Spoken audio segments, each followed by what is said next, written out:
Des Brut vole les devoirs du garçon timide. Énorme erreur. C'était un prodige du kickboxing. Mathieu Dubois, assis dans un coin de la cafétéria du lycée Voltaire, était penché sur des problèmes de calcul différentiel. À 17 ans, il atteignait à peine le mètre 65 et pesait 60 kilos. Ses épaisses lunettes glissaient constamment sur son nez et des cheveux noirs indisciplinés tombaient sur son visage dès que quelqu'un le regardait. 3 mois après son arrivée de Montréal, Mathieu avait toujours l'impression d'être un fantôme errant dans des couloirs bondés. Cette migration n'avait pas été son choix. La mutation de sa mère l'avait déraciné de tout ce qui lui était familier, y compris le club de kickboxing où il s'entraînait depuis l'âge de 8 ans, sous la direction de maître Antoine Moreau, un ancien champion d'Europe. 9 années d'entraînement rigoureux avaient transformé Mathieu en une arme redoutable, bien que son apparence ne trahissait rien des combinaisons dévastatrices qu'il pouvait déclencher. Il avait obtenu sa ceinture noire à 15 ans et se préparait à des compétitions régionales lorsque ce déménagement a tout brisé. « Fais profil bas », se répétait-il, le mantra que sa mère lui avait inculqué. « Survis juste à ta terminale et entre à la Sorbonne ». Mais rester invisible s'avérait impossible quand on possédait des devoirs qui obtenaient constamment des notes parfaites. « Tiens, qu'est-ce qu'on a là ?» La voix appartenait à Théo Lemaire, un seconde ligne de rugby d'1,90 m dont le père possédait la moitié des commerces de la ville. Les cheveux châtains de Théo étaient parfaitement coiffés, son blouson de l'équipe impeccable, et des yeux bleus cruels brillaient de confiance. Derrière lui se tenait Kevin Garcia, un lutteur trapu avec un rictus permanent, et Aurélien Roux, grand et mince avec une énergie nerveuse. Mathieu leva les yeux, l'estomac noué. « Ne réagis pas, n'entre pas dans leur jeu. Tu bosses pendant la pause déjeuner ?» Théo ricana, attirant l'attention des tables voisines. « C'est tellement intello ou canadien, peu importe l'endroit bizarre d'où tu viens. » « J'ai entendu dire qu'il parlait québécois à la maison, » ajouta Kevin, faisant craquer ses doigts. « Il complote sûrement pour se rendre à quelqu'un. » La cafétéria bourdonnait de chaos. Quelques élèves jetèrent un coup d'œil, mais détournèrent rapidement les yeux, ne voulant pas attirer l'attention de Théo. Madame Picard, la surveillante, se tenait à l'autre bout de la pièce, vérifiant son téléphone, inconsciente de la situation. Mathieu referma soigneusement son cahier. « Je devrais aller au labo de chimie. »« Chimie ?» Aurélien s'approcha en se moquant. « Tu fabriques quoi, des drapeaux blancs ?» La main de Théo jaillit, attrapant le sac à dos de Mathieu avant qu'il ne puisse le fermer. « Attends un peu, le Canadien. J'ai du mal avec mes devoirs de maths. Ça te dérangerait de partager tes réponses, hein ?» Mathieu sentit la chaleur monter dans sa poitrine, l'adrénaline familière le submerger. Ses muscles se tendirent involontairement, et pendant une fraction de seconde, il calcula des angles et des distances. La posture de Théo était large, le poids vers l'avant, vulnérable à un coup de pied bas qui le ferait tomber instantanément. Kevin favorisait son côté gauche, probablement à cause d'une vieille blessure de lutte. Aurélien n'était que portée et aucune base. Non. La pensée vint nette et claire. Ce n'est pas qui tu es ici. Je ne pense pas que ça t'aiderait à comprendre la matière, dit calmement Mathieu. La prise de Théo se resserra. Je pense que ça m'aiderait beaucoup. Tu vois, mon père a fait un don de 50 000 € à ce lycée. Ça veut dire que je suis un peu chez moi, ici. Et là, je te le demande gentiment. Et on te le demande très gentiment, ajouta Kevin, se déplaçant à la gauche de Mathieu. L'entraînement de Mathieu se déclencha automatiquement. Sa vision périphérique cataloguant leur position, son corps se déplaçant subtilement pour maintenir sa mobilité. Mais il se força à rester immobile. La violence ne ferait que créer plus de problèmes. Cela confirmerait tous les stéréotypes sur les immigrés en colère qu'il avait entendu chuchoter dans les couloirs. « S'il vous plaît, rendez-moi mon sac », dit Mathieu, détestant le son faible de sa voix. Le rire de Théo fut aigu et cruel. « S'il vous plaît ? Oh, c'est précieux. Tu sais quoi ? Je crois que je vais juste prendre tout ton sac. Appelle ça un prêt. » Avant que Mathieu ne puisse réagir, Théo arracha le sac à dos et le lança à Kevin, qui l'attrapa en souriant. Qui trouve garde, non. La rage qui submergea Mathieu fut brûlante et immédiate.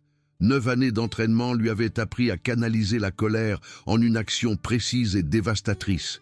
Son corps voulait exploser en mouvement, montrer à ses brutes privilégiées exactement quelle erreur elles étaient en train de commettre.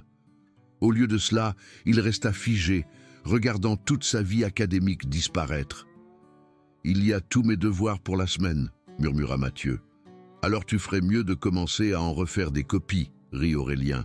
« J'espère que tu te souviens de tout. » Ils s'éloignèrent en riant, la voix de Théo résonnant au loin. « Merci pour le don, le Canadien. Je mettrai ton nom dessus quand je le rendrai. » Mathieu resta debout à côté de la table vide, les poings serrés. Autour de lui, les conversations reprirent lentement, alors que le spectacle était terminé. Quelques élèves lui lancèrent des regards compatissants, mais personne ne s'approcha. Madame Picard avait manqué toute la scène. Le reste de la journée se déroula dans l'humiliation. Mathieu dut expliquer à 3 professeurs pourquoi il n'avait pas ses devoirs. Madame Leclerc, en chimie, lui lança un regard déçu qui le blessa plus qu'un coup physique. Monsieur Martin, en maths, lui mit simplement un 0. « Les problèmes de devoir sont de votre responsabilité », dit Monsieur Martin d'un ton méprisant. « Je ne peux pas accorder des délais supplémentaires chaque fois qu'un élève prétend que son travail a été volé. » À la sonnerie de fin des cours, Mathieu se sentait vide à l'intérieur. Il se dirigea vers sa vieille Renault Clio rouillée et s'assit en regardant Théo, Kevin et Aurélien monter dans la BMW rutilante de Théo, riant de quelque chose, probablement de lui. À la maison, Mathieu passa 4 heures à recréer ses devoirs volés de mémoire. Sa mère travaillait tard au cabinet d'assurance. Alors, il dîna seul en refaisant des problèmes de calcul différentiel qu'il avait déjà résolus parfaitement. « C'est temporaire, se dit-il, survit juste à cette année, ne fais pas de vagues. » Mais le lendemain matin apporta une nouvelle humiliation. Théo le trouva à son casier avant le premier cours. « Salut le copain de devoir, tu as quelque chose de nouveau pour moi aujourd'hui ?»« Je ne comprends pas ce que tu veux dire, » répondit Mathieu, l'estomac noué. Kevin apparut de l'autre côté, le coinçant contre les casiers. Théo veut dire qu'il a besoin de ton compte-rendu de TP de chimie, celui qui est à rendre au 3e cours. Mathieu serra son sac à dos plus fort. Je ne peux pas continuer à vous donner mon travail. Les profs vont remarquer les réponses identiques. Petit malin, approuva Théo en hochant la tête. C'est pour ça que tu vas modifier le tien. Fais en sorte qu'il soit assez différent pour que la vieille Leclerc ne s'en aperçoive pas, mais assez bon pour que je puisse avoir la moyenne. Le couloir se remplit d'élèves, créant un public parfait pour l'humiliation de Mathieu. Il reconnut des visages. Léa Moreau du cours de français qui avait l'air mal à l'aise. Maxime Dupont du conseil de classe vérifiant son téléphone. Chloé Bernard du TP de chimie regardant avec une pitié évidente. « Je ne ferai pas ça », dit Mathieu, se surprenant lui-même par sa fermeté. L'expression de Théo s'assombrit. « Tu ne feras pas ça ? C'est de la triche, je pourrais avoir des problèmes. » Kevin laissa échapper un rire rauque. « Tu pourrais avoir des problèmes ? Et les problèmes que tu auras si tu ne nous aides pas ?»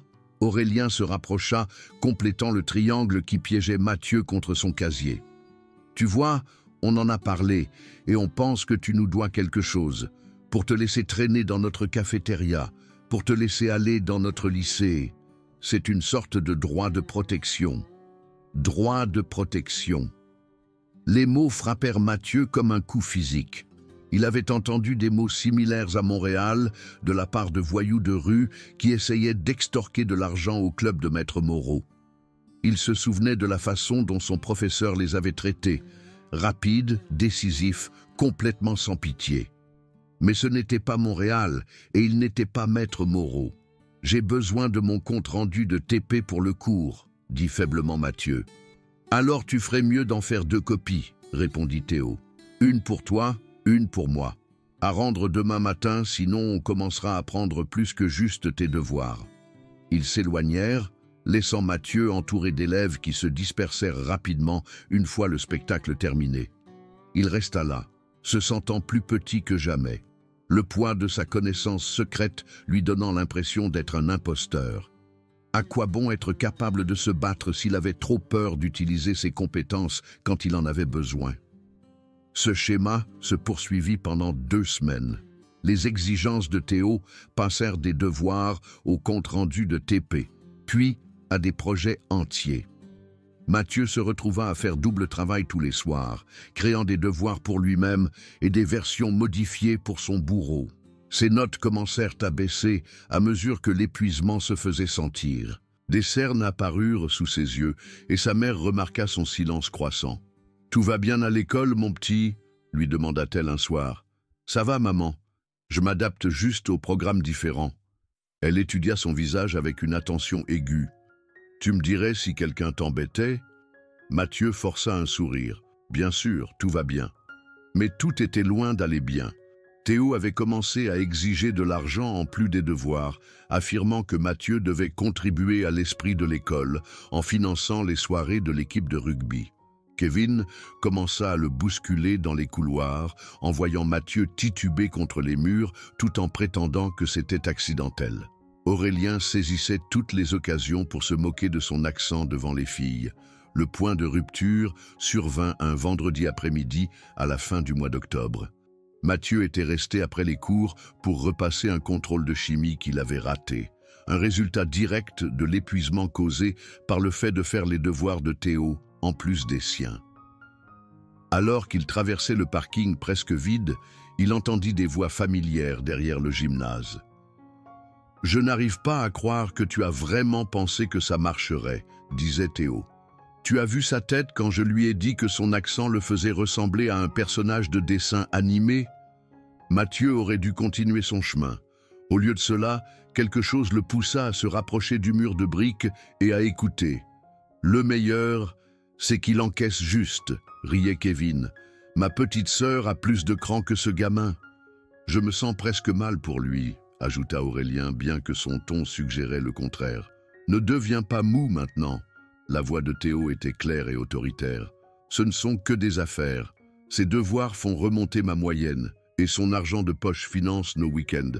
C'est un système parfait. » « Et s'il se rebelle et le dit à quelqu'un ?» demanda Kevin. « À qui il va le dire? À sa maman? Au prof qui pense déjà que c'est une blague? Faut se faire une raison, on le tient maintenant.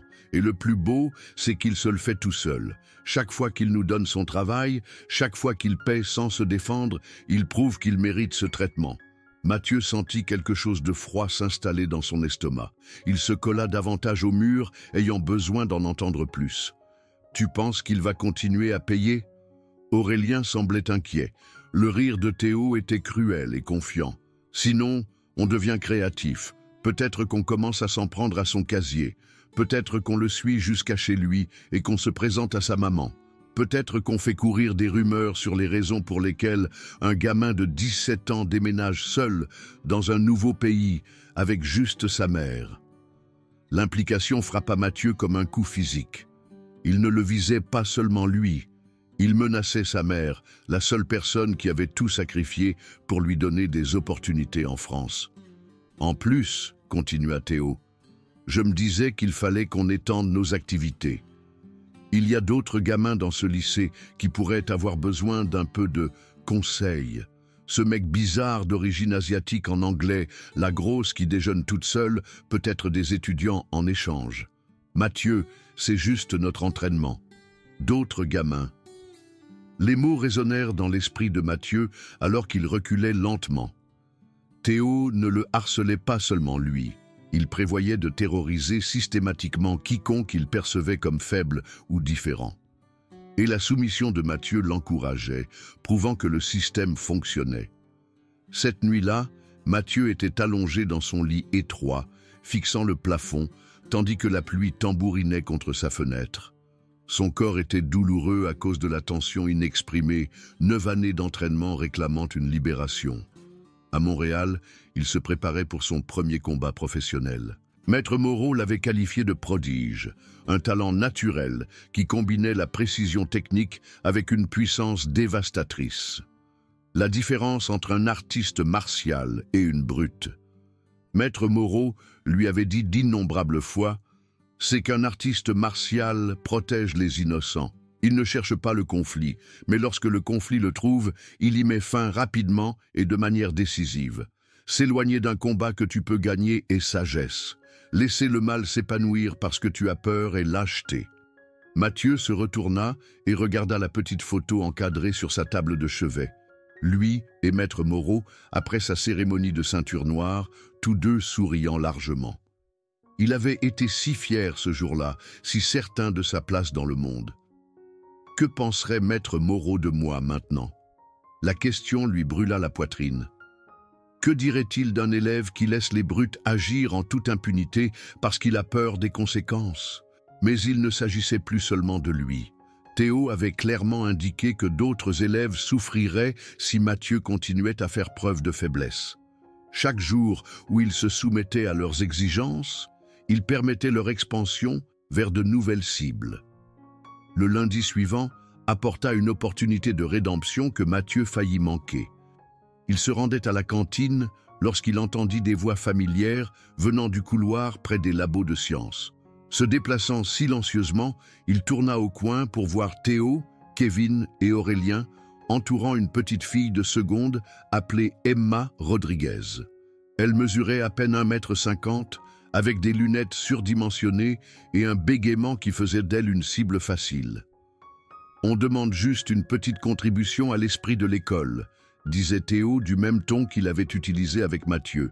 « Rien de grave, juste ce que tu as dans ton argent de poche. » Emma serra son petit sac à main contre sa poitrine. « J'ai pas d'argent en plus. Mes parents me donnent juste ce qu'il faut pour déjeuner. » « C'est pas grave, » Kevin se rapprocha, la dominant. « On va prendre ton argent de poche. Faire un régime, c'est bon pour toi de toute façon. »« S'il vous plaît, non. » La voix d'Emma était à peine un murmure. « J'ai besoin de manger. » Aurélien rit. « On ne fait pas la fine bouche, ma jolie. C'est comme ça que ça marche ici. » Mathieu regarda depuis le coin, tout son corps tendu. C'était exactement ce que Théo avait promis. L'expansion vers de nouvelles victimes. Emma était complètement sans défense, une petite élève de seconde, sans amis, ni alliés pour la protéger. « C'est de ta faute », la voix dans sa tête était nette et claire. « Tu leur as montré que le système fonctionne. Tu leur as appris que la peur suffit à contrôler les gens. » Théo tendit la main vers le sac à main d'Emma, et quelque chose se brisa à l'intérieur de Mathieu. « Laissez-la tranquille. » Les mots sortirent plus fort que Mathieu ne l'avait prévu, portant une autorité qui fit se figer les 4 adolescents. Il sortit du coin, et Théo se tourna avec un sourire familier. « Tiens, tiens, voilà celui qui a enfin trouvé sa voie. T'inquiète pas, le Canadien, tu restes notre client numéro 1. On fait juste développer les affaires. »« J'ai dit laissez-la tranquille », répéta Mathieu se rapprochant. Kevin rit. « Ou quoi ? Tu vas nous parler québécois et on va se rendre. »« Rentre chez toi, Emma, » dit calmement Mathieu, ne quittant jamais Théo des yeux. « T'as pas besoin de voir ça. » Emma les regarda avec incertitude, serrant son sac à main. « Tu es sûr ? Va-t'en. » Elle s'éloigna précipitamment, ses pas résonnant dans le couloir vide. Théo la regarda partir avec une déception évidente. « C'était très noble de ta part, » dit Théo, se retournant vers Mathieu. « Très stupide, mais noble. Tu viens de nous coûter une nouvelle source de revenus. »« Tant mieux, » répondit simplement Mathieu. L'expression de Théo s'assombrit. « Tu sais quoi ? Je commence à en avoir marre de ton attitude ces derniers temps. Je crois qu'il est temps que tu apprennes ce qui arrive quand on ne montre pas le respect dû. » Il se rapprocha, utilisant son avantage de taille pour dominer Mathieu. « Tu vois, le truc, c'est qu'on a été beaucoup trop gentil avec toi. Prendre tes devoirs, emprunter ton argent de poche, c'était nous qui étions généreux. Mais tu as l'air de croire que tu peux fixer des limites à notre amitié. » Kevin fit craquer ses doigts bruyamment. Il est peut-être temps de lui apprendre les bonnes manières. Aurélien se déplaça pour flanquer Mathieu sur la gauche. Ouais, montrons-lui ce qui arrive quand on manque de respect à ses supérieurs. Mathieu sentit le calme familier d'avant le combat s'installer sur lui. Sa respiration se fit plus profonde, sa vision s'aiguisa et le temps sembla ralentir. Chaque détail devint parfaitement clair. La posture trop confiante de Théo, le fait que Kevin favorisait son côté gauche, l'agitation nerveuse d'Aurélien. « Je vais vous donner une chance de partir », dit calmement Mathieu. Théo rit. « Tu vas nous donner une chance? C'est fort ça. Tu sais quoi, le Canadien? Je crois qu'il est temps que tu apprennes. » Il ne termina jamais sa phrase. Mathieu bougea avec une rapidité fulgurante, sa main droite jaillissant dans une frappe parfaite de la paume qui atteignit Théo en plein centre et l'envoya tituber en arrière contre les casiers. Avant que Kevin ne puisse réagir, Mathieu pivota et lui asséna un coup de pied circulaire dévastateur à l'estomac qui le fit se plier en deux, haletant. Aurélien lança un coup de poing sauvage que Mathieu esquiva facilement, répondant par un uppercut qui fit claquer la tête du garçon plus grand en arrière et l'envoya s'écraser au sol. Toute la scène dura moins de 10 secondes. Théo lutta pour se relever, le visage pâle de choc. « C'est quoi ce bordel ?»« Reste au sol », dit Mathieu, sa voix portant une autorité calme qui fit se figer Théo à mi-chemin. « Vous tous !» Kevin était toujours recroquevillé sur le sol, luttant pour respirer. Aurélien était inconscient, du sang coulant de son nez. Théo resta appuyé contre les casiers, son arrogance antérieure complètement évaporée. « J'ai essayé de faire ça à la cool », continua Mathieu, son accent semblant soudain moins une faiblesse qu'une confiance exotique. « Je vous ai laissé prendre mes devoirs. Je vous ai donné mon argent de poche. J'espérais que vous vous lasseriez et que vous trouveriez d'autres divertissements. » Il s'approcha de Théo qui recula. « Mais vous avez fait 2 erreurs. Premièrement, vous avez menacé ma mère. Deuxièmement, vous avez décidé d'étendre vos activités à d'autres victimes. »« Je comprends pas, » balbutia Théo. « Comment tu as fait, où t'as appris à... » « 9 ans de kickboxing, » répondit simplement Mathieu. « Ceinture noire depuis que j'ai 15 ans. Je m'entraînais pour des compétitions professionnelles avant qu'on déménage ici. » La bouche de Théo s'ouvrit et se ferma sans émettre de son. Kevin avait réussi à s'asseoir, mais restait recroquevillé contre le mur, se tenant l'estomac. Aurélien commençait à bouger, gémissant doucement. « Voilà ce qui va se passer », continua Mathieu, sa voix ne s'élevant jamais au-dessus d'un niveau de conversation. « Vous allez rendre tous les devoirs que vous m'avez volés.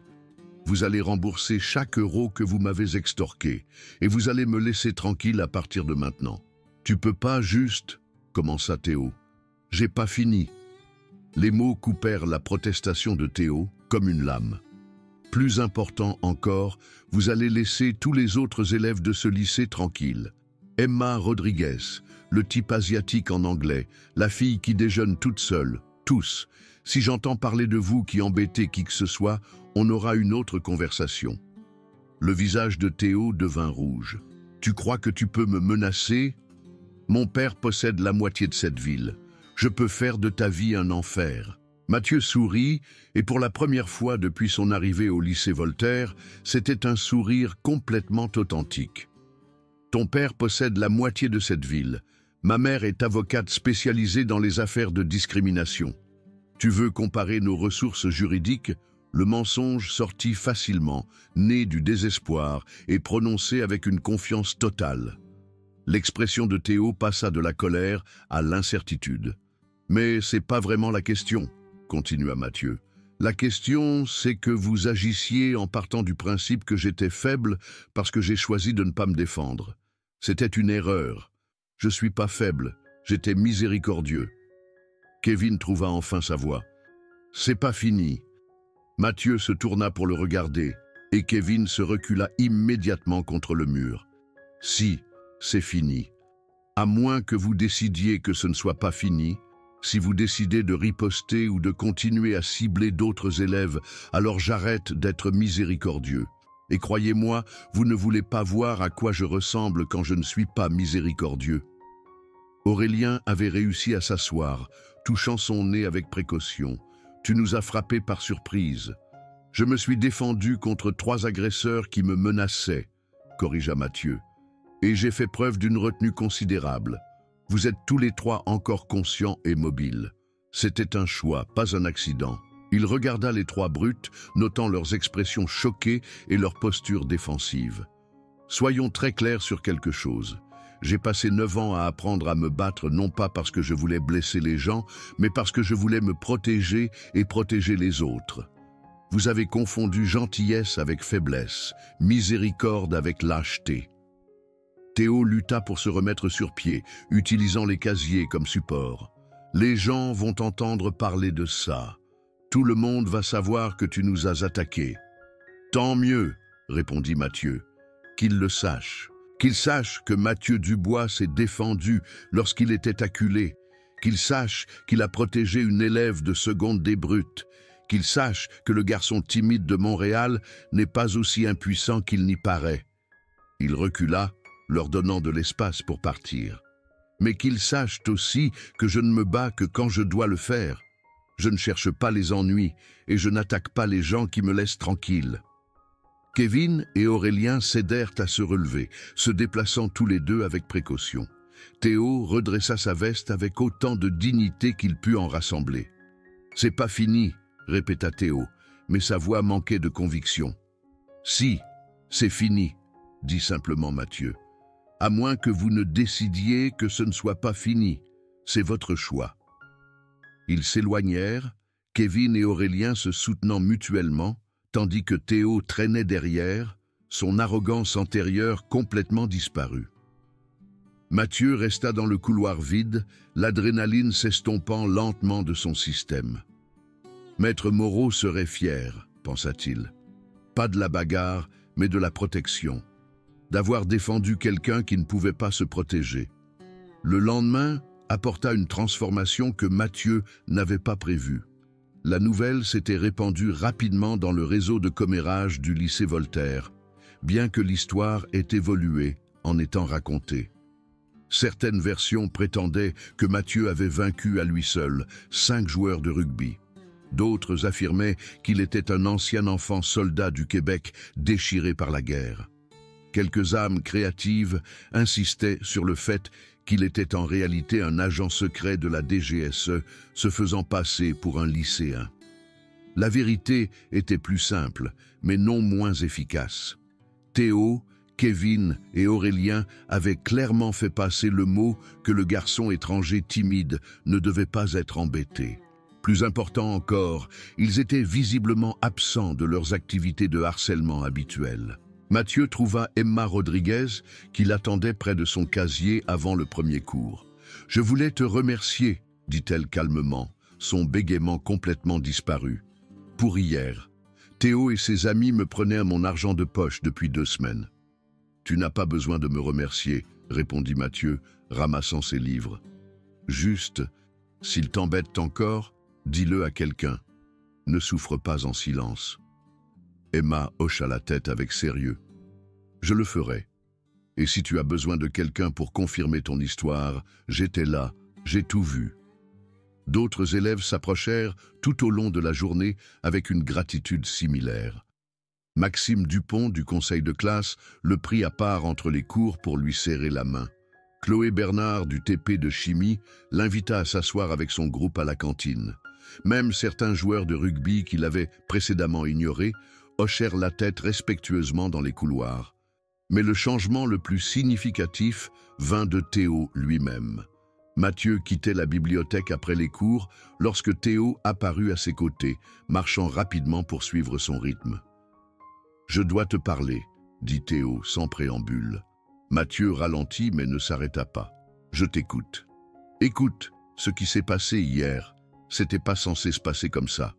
On déconnait juste. »« Vous déconniez », répéta Mathieu d'un ton neutre.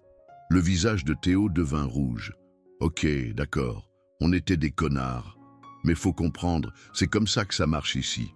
Il y a une hiérarchie, et tout le monde connaît sa place. » Ils atteignirent la voiture de Mathieu, et il se tourna pour faire face à Théo directement. « Et où exactement était ma place dans cette hiérarchie ?»« En bas, » admit Théo, puis eut immédiatement l'air embarrassé par son honnêteté. « Écoute, je sais comment ça sonne, mais... » « Non !» interrompit Mathieu. « Je ne pense pas que tu saches comment ça sonne. Tu penses que ça sonne comme une explication. Comme une justification pour avoir volé mon travail et pris mon argent et menacé ma famille. La mâchoire de Théo se crispa. Ta famille a jamais été menacée. Tu as dit que tu pourrais me suivre jusqu'à chez moi et te présenter à ma mère. Comment exactement aurais-je dû interpréter ça? Pendant un moment, Théo eut l'air sincèrement honteux. C'était... J'essayais juste de te faire peur.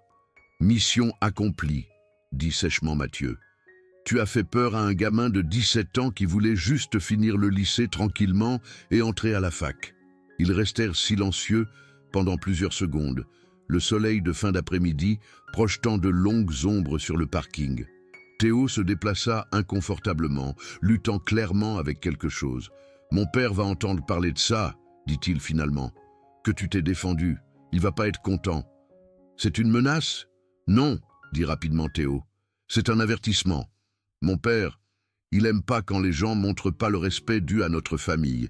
Il pourrait essayer de causer des problèmes à toi et à ta mère. » Mathieu étudia le visage de Théo, notant l'inquiétude sincère qui s'y lisait. « Pourquoi tu me dis ça ?» Théo resta silencieux pendant un long moment. « Parce que ce que Kevin a dit hier, que ta mère est avocate spécialisée dans les affaires d'immigration, c'était un mensonge, non ?» Mathieu hocha la tête lentement. « Je m'en doutais. Mon père connaît tous les avocats de cette ville. » Théo passa une main dans ses cheveux. « Écoute, tu m'as humilié devant mes amis. En toute logique, je devrais être en train de planifier une vengeance en ce moment. Mais la vérité, c'est que je le méritais. On le méritait tous. » L'admission plana entre eux comme un pont que ni l'un ni l'autre n'était sûr de vouloir traverser. « Tes devoirs, » continua Théo, fouillant dans son sac à dos. « Tout et l'argent. » Il sortit une épaisse enveloppe. « Tout est là, plus les intérêts. » Mathieu accepta l'enveloppe et les devoirs sans commentaire. « Et Emma Rodriguez, et tous ceux qu'on embêtait, ça s'arrête maintenant. T'as fait passer ton message. »« Et ton père ?» demanda Mathieu. Théo soupira lourdement. « Je vais gérer mon père.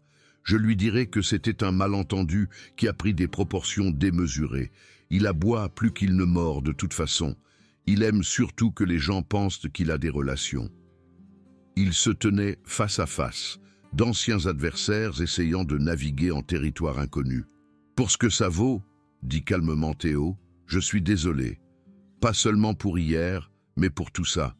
Tu méritais pas ce qu'on t'a fait subir. » Mathieu hocha la tête lentement.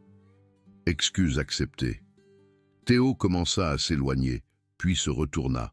« Je peux te demander quelque chose ?»« Bien sûr. »« Pourquoi tu t'es pas défendu plus tôt? Je veux dire, de toute évidence, tu aurais pu mettre fin à ça quand tu voulais. » Mathieu réfléchit attentivement à la question, parce que se battre devrait être un dernier recours, pas une première réponse. Parce que la violence crée généralement plus de problèmes qu'elle n'en résout. Et parce que j'espérais que vous vous lasseriez et que vous passeriez à d'autres divertissements. Mais on s'est pas lassé. Non, admit Théo. On est devenu gourmand. On a commencé à te voir comme une ressource au lieu d'une personne. Et c'est là que j'ai dû vous arrêter, termina Mathieu, quand vous avez commencé à planifier de vous étendre à d'autres victimes. Théo hocha la tête pensivement. Tu sais, toute ma vie, les gens,